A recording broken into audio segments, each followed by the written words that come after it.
వాళ్ళు మాట్లాడిన దాని వరకు పరిమితం అవ్వటం అనేటువంటిది ఒక అనలిస్ట్ గా కాదు, నాకున్న పరిశీలన ప్రకారంగా కూడా నేను మాట్లాడాలి. అదేంటి అనంటే, ఇప్పుడు మీరు ఒక ఘటన జరిగినప్పుడు అక్కడ జగన్మోహన్ రెడ్డి కారు మీద పైన బానెట్ ఎక్కి అందరికీ చేతులు ఊపుతున్నారు. హ్మ్. కింద చుట్టూ జనం ఉన్నారు.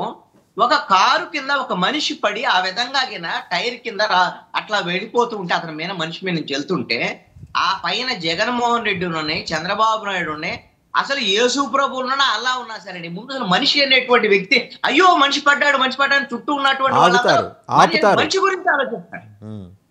మనిషి గురించి ఆలోచిస్తారు ముందు, తర్వాతే మిగతా విషయాలు. అని ఆ వాతావరణము మీకు ఎక్కడా కూడా ఆ వీడియోలో కనపడలేదు.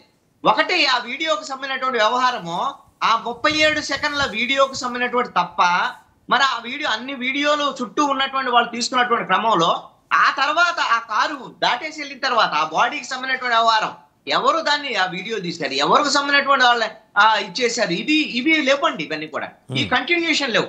కాబట్టి నేను అనుకుంటున్నాను ఇది మాత్రం ఒరిజినల్ వీడియో అయ్యుండకపోవచ్చు అని నా అభిప్రాయం. రేపొద్దున పోలీసుల దర్యాప్తులో ఆ వీడియోని ఫోరెన్సిక్ పంపిస్తారు, ఫోరెన్సిక్ వాళ్ళు తెలుస్తారు. ఇవన్నీ